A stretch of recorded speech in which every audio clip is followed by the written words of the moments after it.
So you're actually in the most modern, the most recent part of the building. So you have to realize that what we're dealing with here is a series of archaeological layers.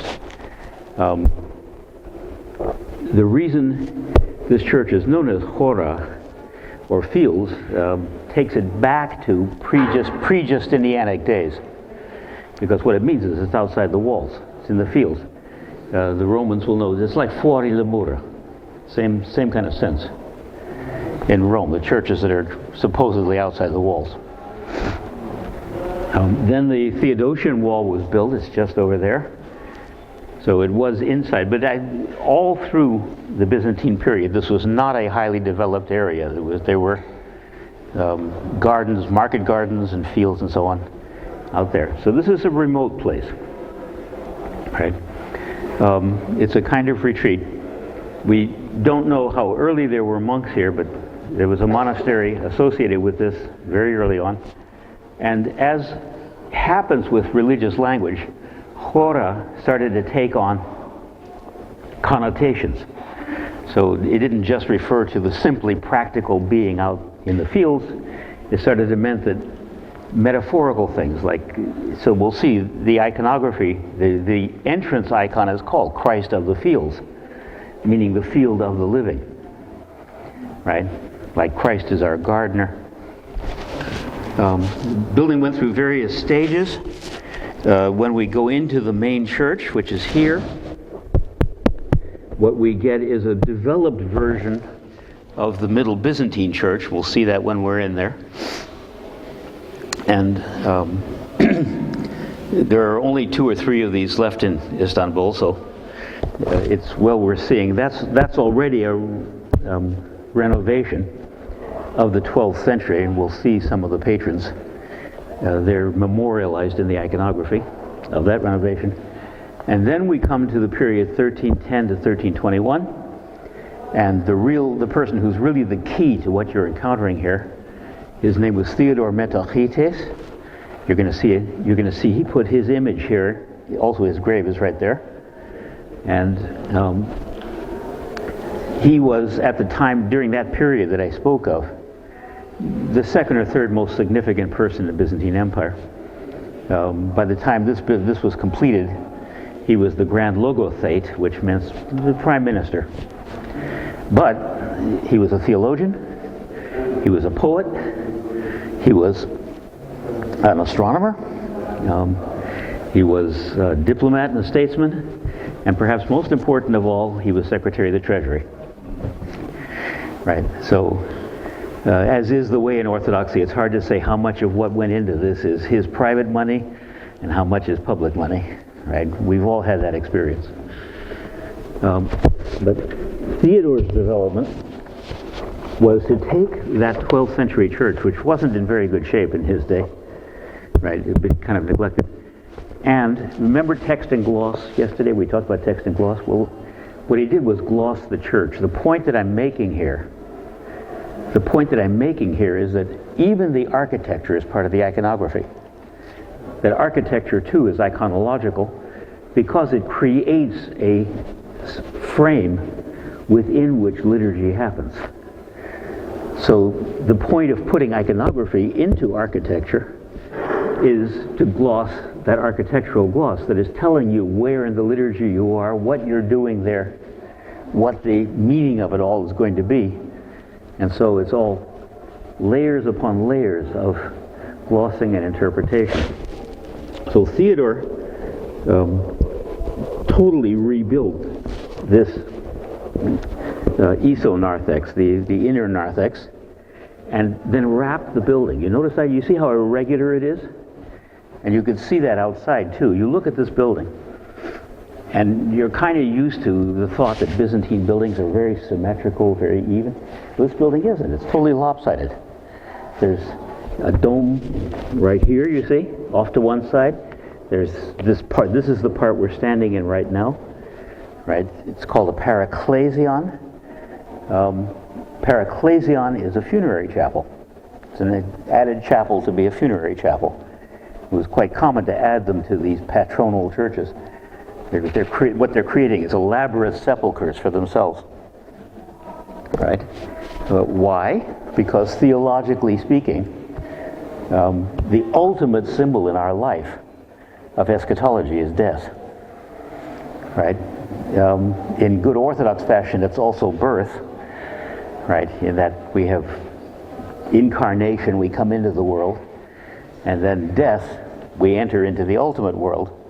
This is kind of the way Theodore would think about things. So these paraecclesia aren't just fancy, look what I can do, show off kind of burial places.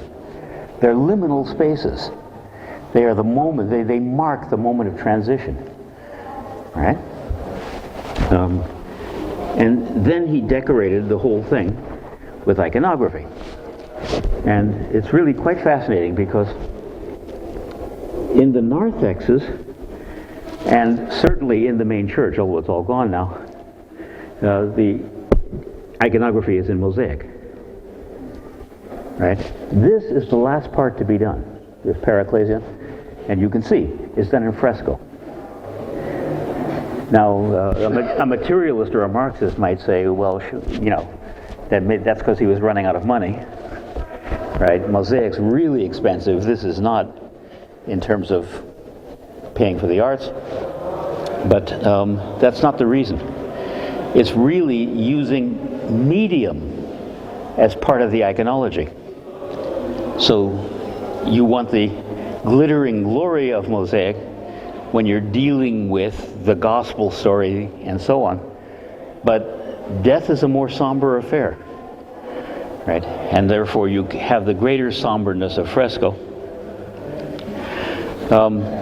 Now, while we've still got the plan out, and then we're going to take a little walk, we're going to come back here. We're going to end here. All right? The point is that if we start to use the iconographic program to teach us how to read the building, we discover that along with the irregularity of it, there are alternative pathways through the building.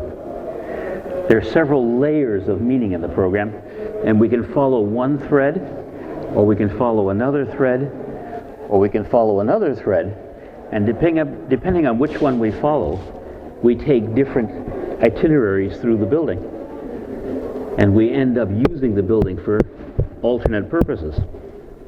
That's really an important point, partly because it suggests in good 14th century fashion a kind of synergy. It means, what it shows is, we've been talking about hermeneutic all these through the conference, it shows we're engaged. We have to decide how we're going to read this very complex program, right? And according to which way we read, one route would take us here, then to here, then back to here, then out to here, down this way, across here. That would be the literal-minded or the historical route. And you notice that's a wandering route. It's like the world. We wander in the world.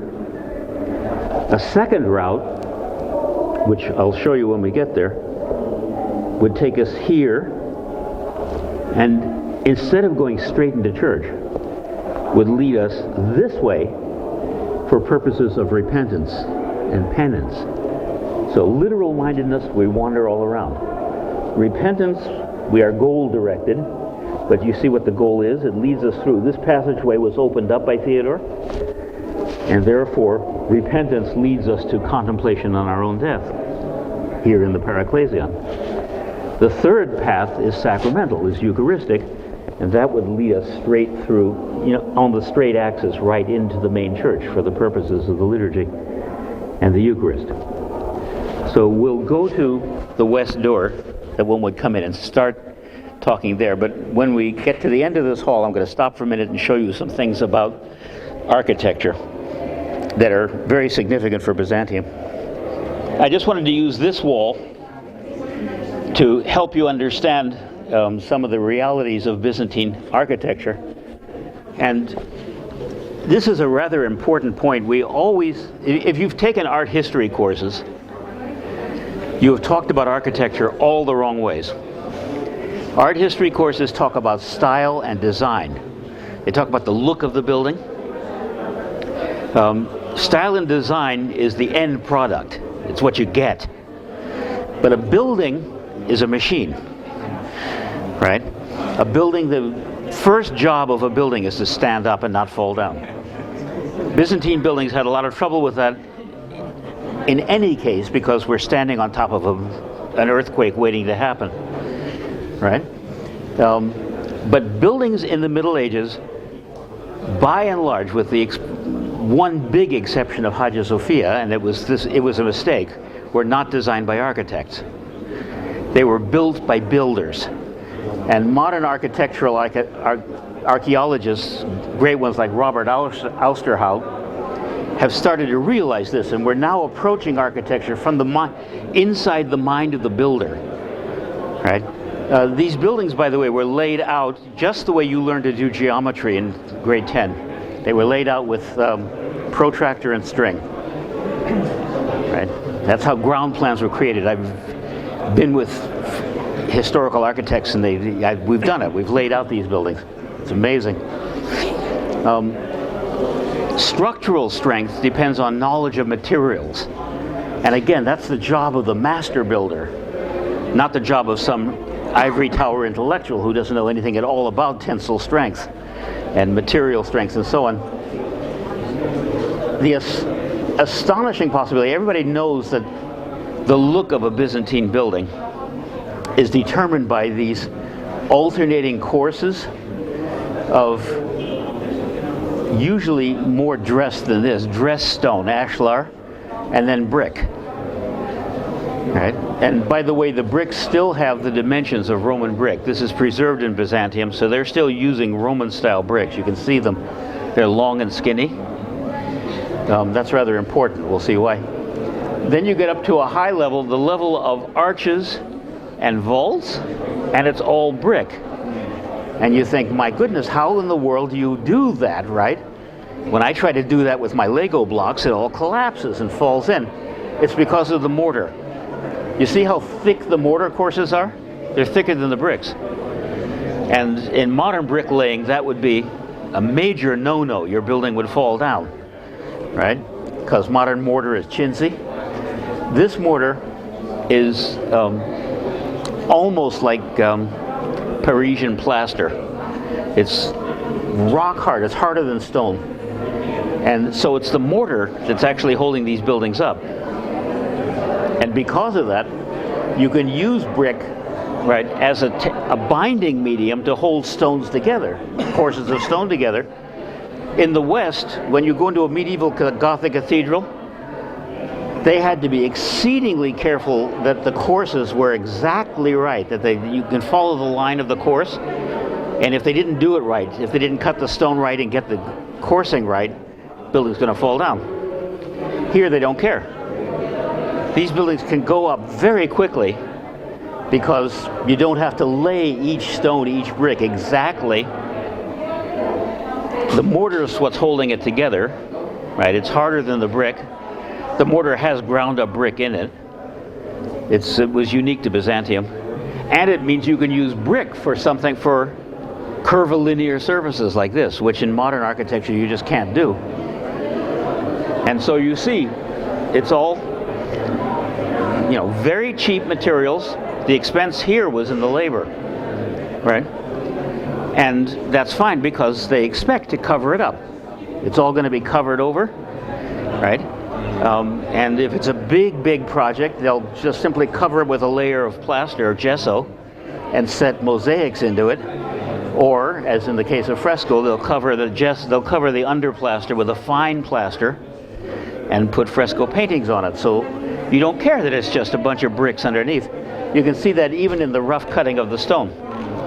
When we get inside the church, you'll see that Theodore spared no expense. The walls of this were completely covered with Pre-Canisian marble and Verde Antica, which is very expensive colored marbles, and the place with candlelight.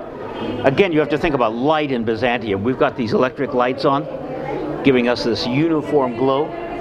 This place was lit by candlelight, by living light, right? By candelabras, by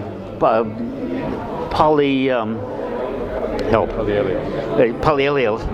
And you're dealing with a light that shimmers and moves and glows, and people carry it in procession, and it's bouncing off the walls, and that's the way you have to picture what's going on here, surrounded by gardens. All right, so we go around into the exonarthex.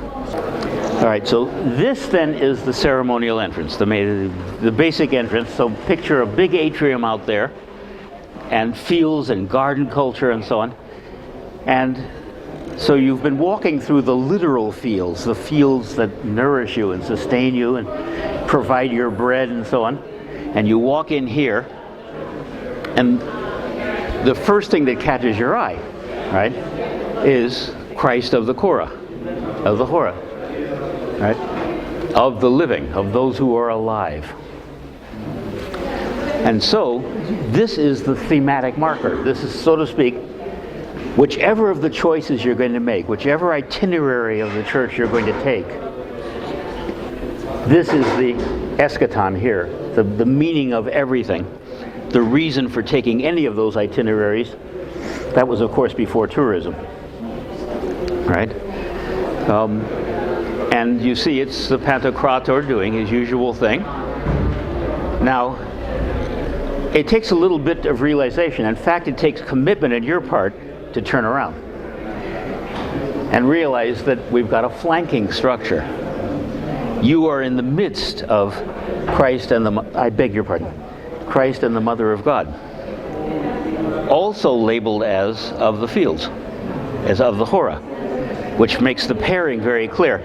To make that even more clear, right, we have the Mother of God here as well. So there are two different functions. This would be the exit, in point of fact, if you had been in church and been in the sacraments and so on, and it was the only way out. So she, the all-important protectress in Istanbul, in Constantinople, right, the mother whose veil was at the Blachernai, the mother whose icon was the talisman that stopped invaders and so on. She's your way into the world as well. But if you're looking this way, what we had, right, was a deicess, Mother of God, and John. So a kind of imploring, a kind of intercession on our behalf, right? And so we get the choice. What are we attracted by? Are we attracted by the Mosaic program? We want to follow the program, figure out the story, that is at the literal-minded level. In that case, we look at what's immediately around us and we're confused. And the reason we're confused is that we're in the middle of the story. So if we're going to follow the story in narrative order, step by step, we have to go in that's as if we were going into church, and then we turn aside, we deviate. Can you see the allegorical symbolism of these moves? Right? Where, a pure soul would be going straight into the altar. We are distracted by the world, by history.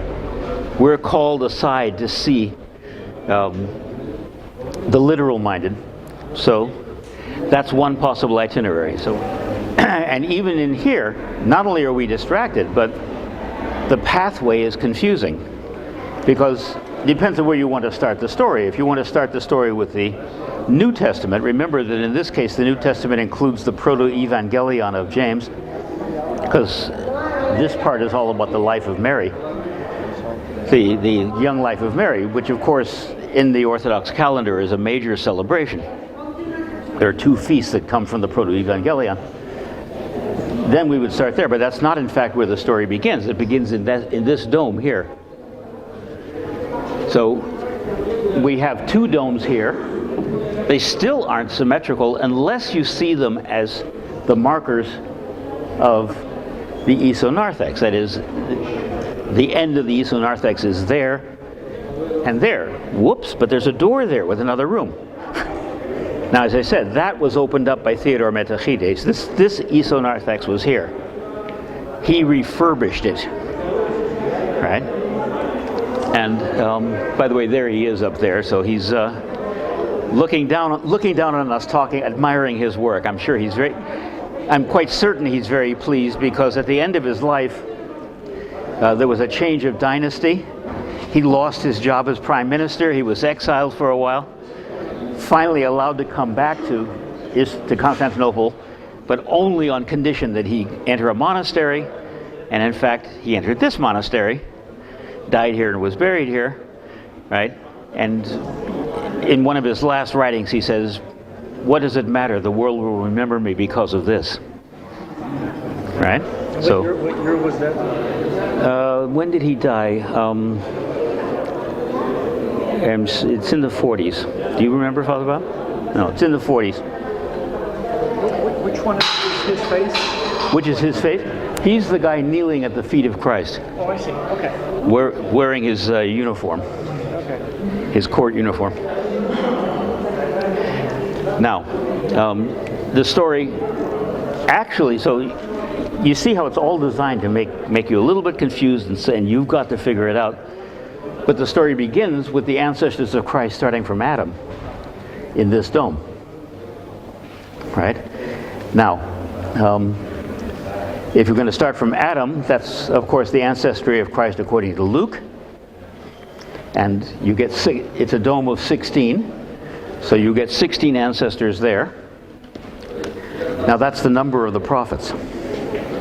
So there's already, if you're acute, if you're a theologian, if you know how to read iconologically, you're already being told, even though you started out literal-minded, there's more here than meets the eye. This is gospel revelation being brought into one program, into a symbolism for you. Right? Remember that Theodore was a great poet and a theologian both. Then the ancestry continues in the other dome with ancestors who pertain to the Mother of God, and then we start the story. And during the free time, if you want to talk about the details, I'll give you the big picture now. We get quite a rich narrative story. It's one of the richest narrative programs in existence. Going through many, many details of the infancy of Mary, the early life of Mary, her presentation of the temple, and so on and so on. Right? And then we have to go back out again. Notice the body language. Right? Body language is that you turn your back on the church to keep following the story, the literal story. If you're stuck in the literal, you've turned your back on church. And all you do is you look with your eyes. The fathers developed a very important hermeneutic topos, hermeneutic principle. A slogan comes out of Ephesians. It says, the eyes of the body inform the eyes of the mind, right, which converts the eyes of the heart. Straight out of Ephesians, right? So if you're just following this literal story, you're stuck in the eyes of the body. You're never going to get out. Right? In a sense, Theodore is reminding you of that. Literally speaking, an image like that is a penitential image. And especially if you have been tainted, forgive me, with a touch of Western penitential discipline. And remember, this is the 14th century. There had been a lot of interchange between Eastern and Western theological thinking before this period. You start to think of acts of penance as somehow atonement, right? Whereas they are in fact acts of penance. In the West, this became a regular system, as you know. You know, how many times did you sin? Well, that'll cost you so much. And we all know where that led. So one could think that that's what Theodore is doing there. But in point of fact, he's the thematic gloss of this part of the church. He's kneeling at the feet of Christ. Right? This is a great man asking Christ to forgive all that sinning that necessarily comes with being a great man. And therefore, if we don't pursue this quest of the literal, the quest of the literal would take us out the door, then we'd have to turn that way, again, away from the Paraclesion, to finish the life of Mary, start the life of Christ, which then takes us the length of the Eastern narthex, and then finishes right out there in the corner. But if instead we look from Theodore to the walls here, what do we see? And by the way, you see Peter and Paul here, right, in glittering mosaic, and the walls that you're looking at have a revetment of that marble that we spoke of. But you see this. You notice how you can see it from where we're standing. And it's huge, and it attracts the eye, and so we go over and contemplate it. It's really a fascinating and highly original image. It's a deicist, but it isn't. Deicist, as you know, is the penitential icon that's the Last Judgment. It's the icon used for Last Judgment in Orthodoxy, or at least it was until in the late 15th century and early 16th century. Monks decided we really had to have a more literal Last Judgment icon. Developed one. It's ghastly, right? It's got lakes of fire, people being chomped by hell. You find it in a lot of churches. But in Byzantine period, in the Middle Ages, the deicist was what the Orthodox showed as God's Last Judgment. That is, it's intercession and mercy. That's its theme, right? It's hope. At the end of Vespers, we say, Mother of God, right? Through your prayers, save us. That's what you see here. But remember the structure I told you about yesterday. You're supposed to have a central figure and two flankers. And the deicist is constructed that way. It's normally the Mother of God, John the Baptist. So already there's a shock here. In rhetoric it would be called a catachresis. There's only the Mother of God.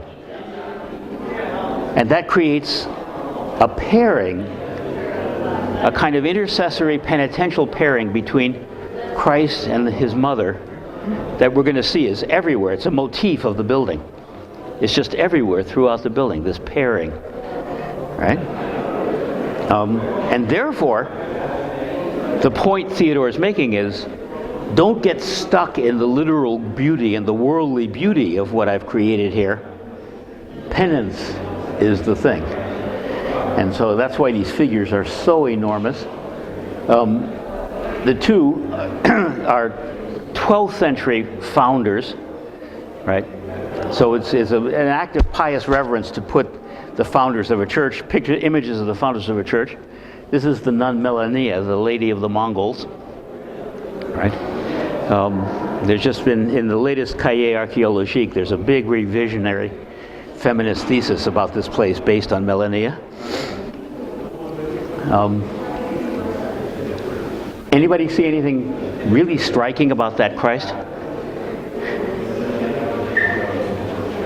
This is the kind of trick that Theodore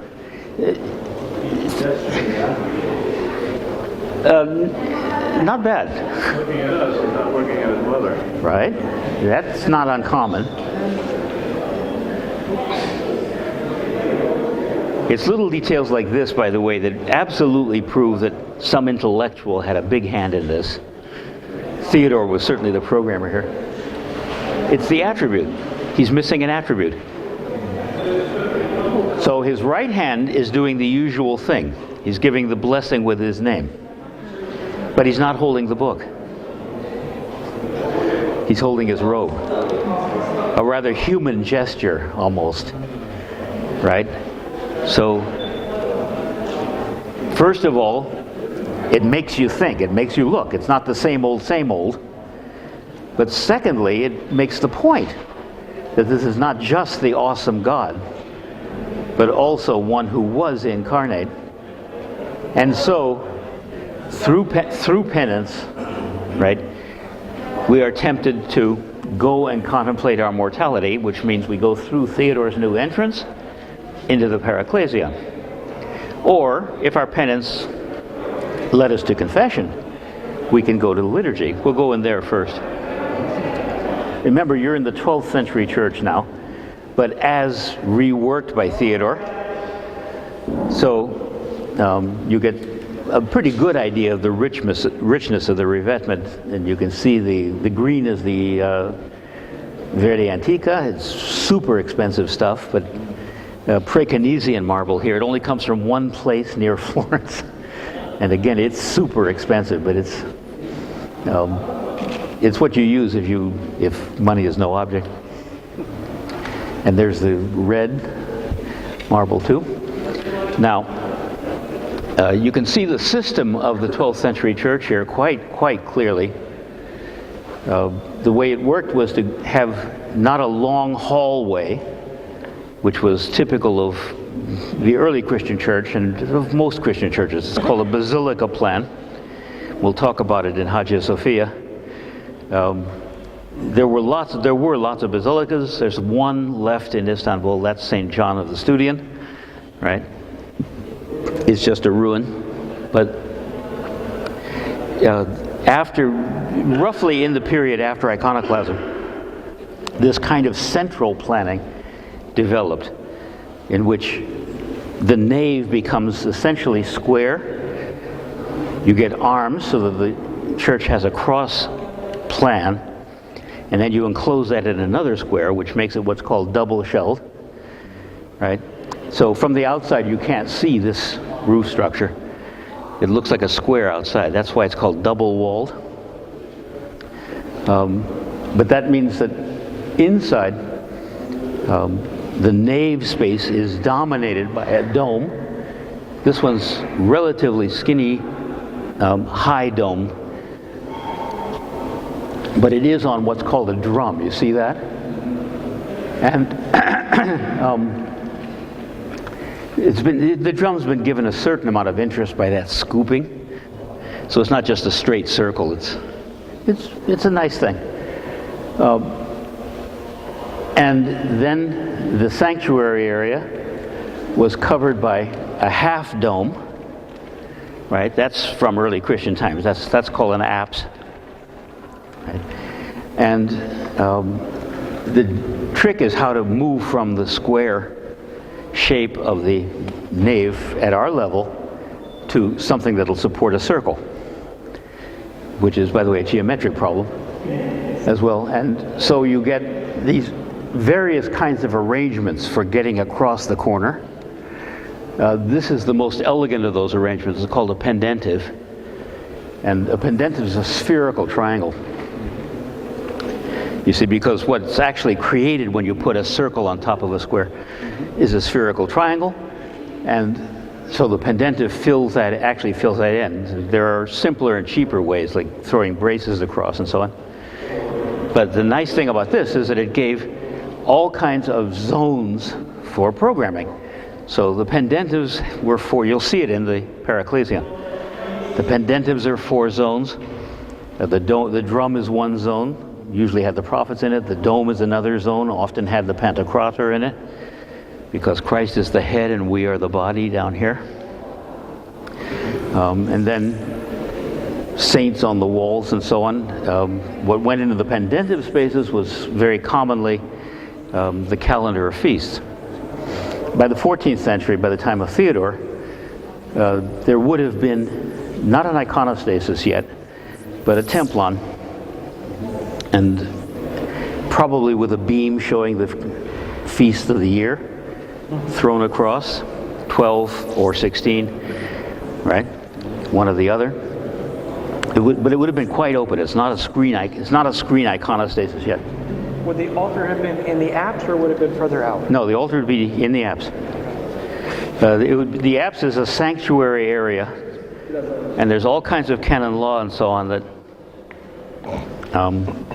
say, you heard Sister talk about it a little bit yesterday, that say, you don't go into the sanctuary unless you're clergy and that kind of thing.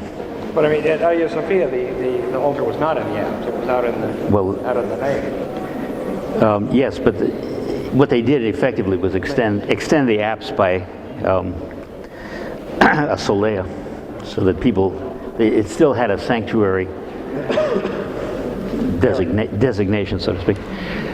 Now, as you see, there probably was such a mosaic program here, and it's almost all gone. But notice Christ and his mother. Did anybody notice the catachresis, the shock? Yeah. Yeah. In terms of what had by then become an absolutely standard program, they are reversed. And it's quite, I mean, because it's wall mosaic, this is not a mistake, believe me.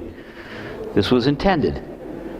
This is all constantly someone who's saying in your face, you have to think. You have to decide. You have to say, what does this mean? Right?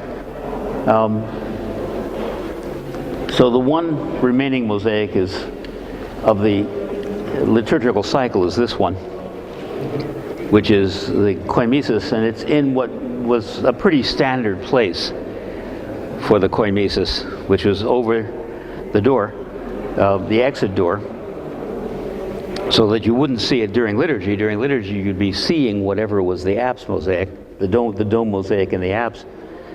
But when you leave, you'll reflect on death. And in this place, that's particularly striking because, of course, so much of this place is about reflecting on death and what it means. So that's what we're going to do next. We're going to go reflect on death. By following one of these various paths to salvation, we are ultimately led here, right? Although if it's a question of reinforcement for our daily business, obviously we could go straight into the church, have our communion, and go straight out again. But this is the place for self-reflection. And so the theme of it all is obviously the focal point. You see what I mean about how the focal point of the program is what's in the semi-dome of the apse, right? Remember that there is going to be a small templon there, right? And so your eyes are going to naturally look above it. You'd see those bishops, but you'd see them somewhat obscured.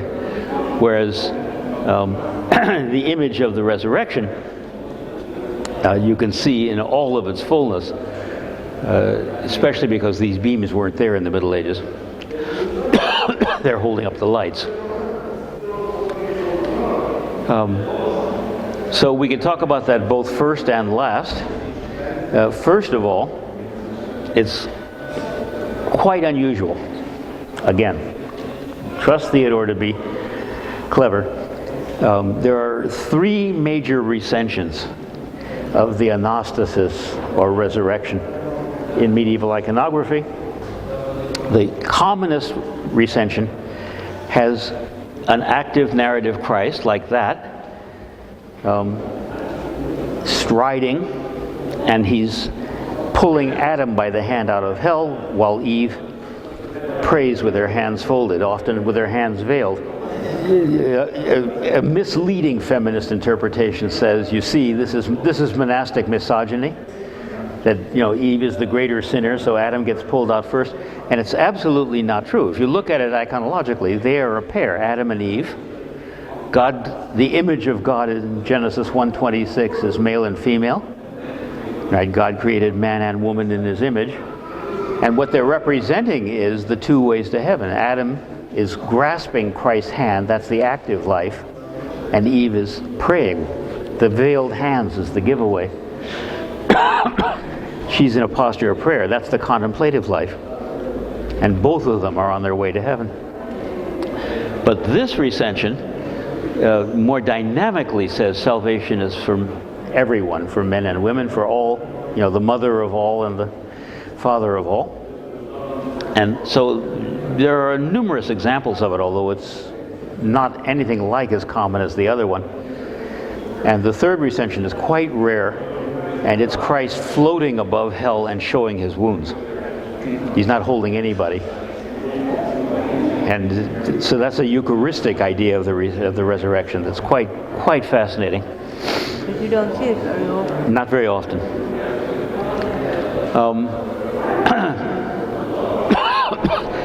The color scheme for fresco is quite bright.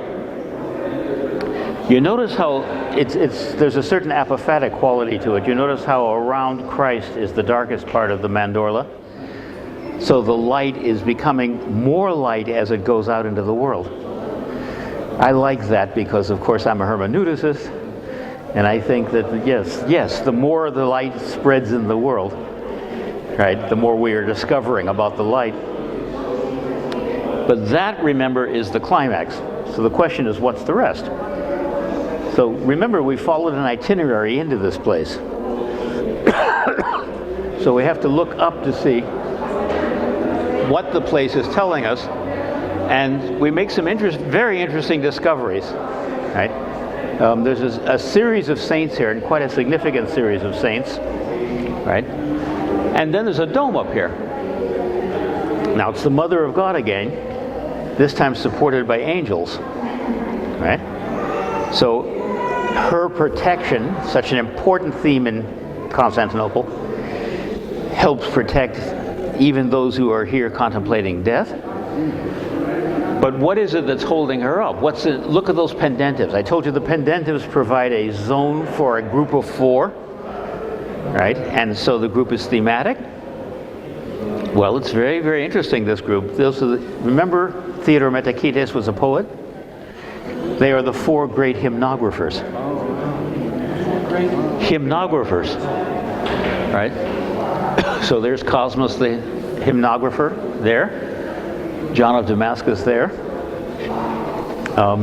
This one here is one of the Graptoi, one of the 2 Graptus brothers, whom you remember the icon I showed yesterday of the triumph of orthodoxy? In that front row of famous martyrs of the iconoclasm, the Graptoi were famous martyrs of iconoclasm. So hymnography, right? Active liturgy, active prayer is part of the support of the dome here. The Mother of God is, so to speak, above it all, but resting on the hymns. Right? Especially, of course, because so many hymns honor her. But then, as we move in, we start to see more in the way of narrative stories, right? And a really fascinating thing develops. As we get closer to resurrection and last judgment,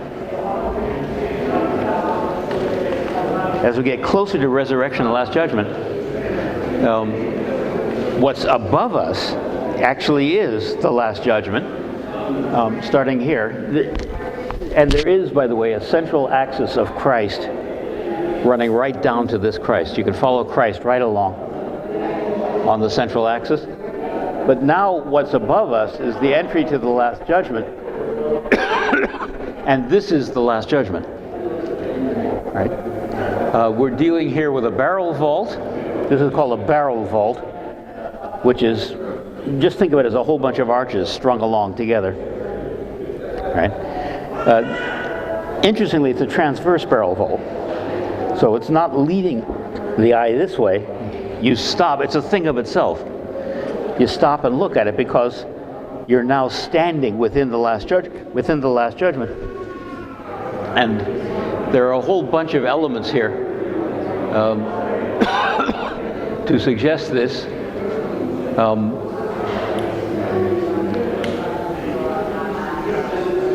I think I've walked you past it already.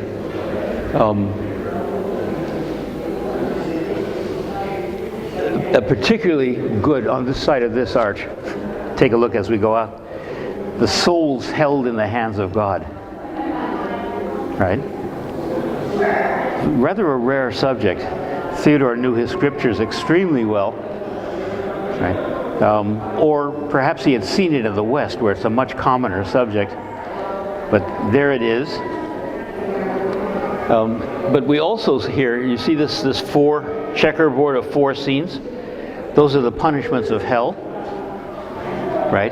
Balanced by the promise of heaven. And souls in the pendentive here, souls held in the bosom of Abraham. You see that?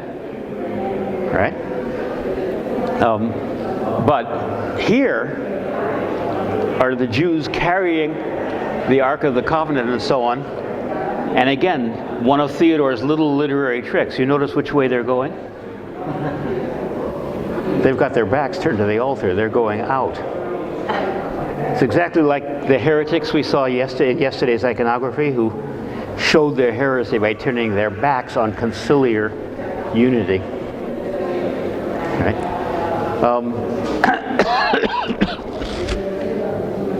And then here we have the climax of that program. Over there, the soul are kind of suspended or something. Yes, it's the weighing of souls. Right, with the scale. But the two images on either side of the recording angel, St. Michael, are resurrection stories. The resurrection of the daughter of the widow.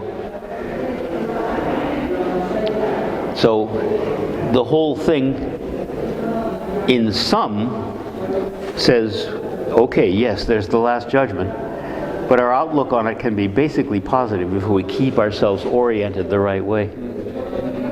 Right? It's promising. And flanking the altar,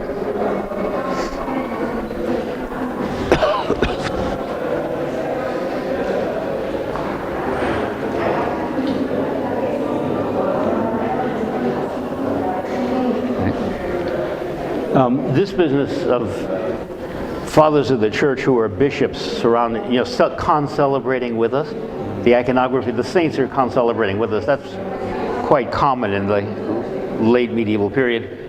But you notice there was the same thing. It's a particularly moving image of the Mother of God.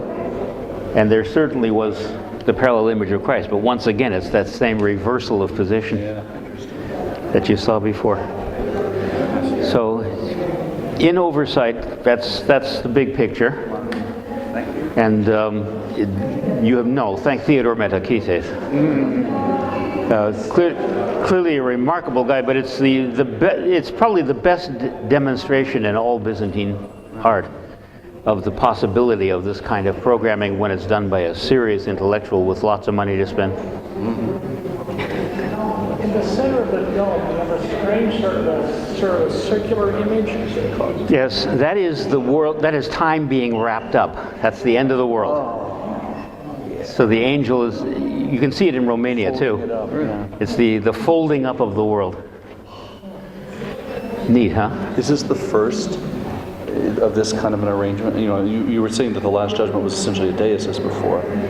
Yeah, this is pretty early, yeah, and this is not the blood, fire, and thunder sort of Last Judgment that you see in the icon. But it was part of his genius. Yeah. Could it be thought that after the resurrection, Adam and Eve representing all of us eventually, Yes. we would be looking at Jesus and his mother in the right direction? Okay. That's a very interesting thought. Sorry to cut things short. Just went in my head. I don't know. All right. There's been a very interesting suggestion here that the reversal of Christ and the Mother of God means that they are positioned so that the world will be seen from the point of view of the altar looking out into the world. That's very neat.